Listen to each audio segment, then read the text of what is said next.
नमस्कार, देशोन्नतीमध्ये मी साक्षी आपलं स्वागत करते। मार्च एंडिंग आता जवळ आले आहे आणि काही दिवसात नवीन आर्थिक वर्ष सुरू होणार आहे। प्रत्येक महिन्याप्रमाणे एप्रिल देखील अनेक मोठ्या बदलांसह सुरू होईल।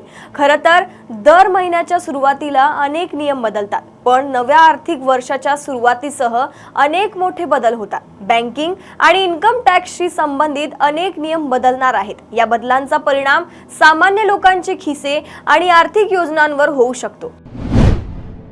नव्या आर्थिक वर्षापासून बदलणार हे 10 महत्त्वाचे नियम जाणून घेऊया।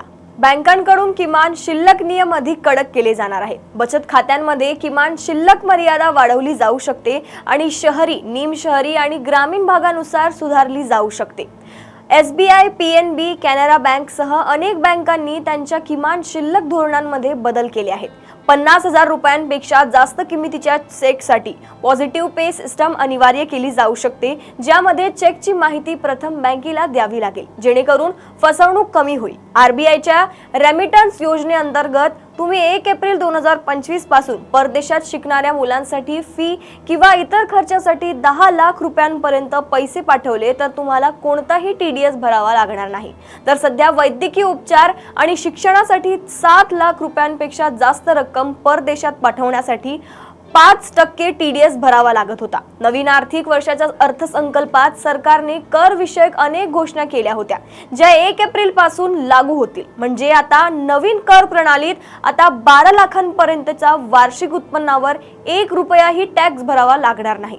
ज्येष्ठ नागरिकांसाठी सरकारने FD वरील व्याजावर मोठी सवलत दिली असून एप्रिल पासून ज्येष्ठ नागरिकांसाठी TDS सूट मर्यादा दुप्पट झाली आहे। आतापर्यंत सूट मर्यादा 50,000 रुपये होती, पण त्यात 2 पट वाढ झाली। म्हणजे आता ज्येष्ठ नागरिकांना FD किंवा RDF मधून मिळणाऱ्या 1 लाख रुपयांपर्यंतच्या व्याज उत्पन्नावर कोणताही TDS लागणार नाही। SBI, IDFC सारख्या बँकांनी क्रेडिट कार्ड रिवॉर्ड पॉइंट्स आणि बेनिफिट्स मध्ये कपात जाहीर केली आहे। तसेच माइलस्टोन बेनिफिट्स आणि मोफत वाउचर सारख्या ऑफर कमी होऊ शकतात। 1 एप्रिल पासून व्यवसायांसाठी इनपुट टॅक्स क्रेडिट अंतर्गत नोंदणी अनिवार्य होऊ शकते। नियमांचे पालन न केल्यास दंड आकारला जाईल।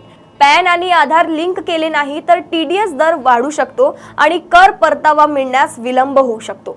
सरकारने 1 एप्रिल 2025 पासून लाभांश उत्पन्नावरील TDS सूट मर्यादा वाढवली असून सध्या 5,000 रुपयांपर्यंतच्या लाभांशावर TDS भरावा लागत होता, पण आता म्युच्युअल फंड किंवा शेअर्स मधून 10,000 रुपयांपर्यंतचा लाभांश उत्पन्नावर TDS लागणार नाही।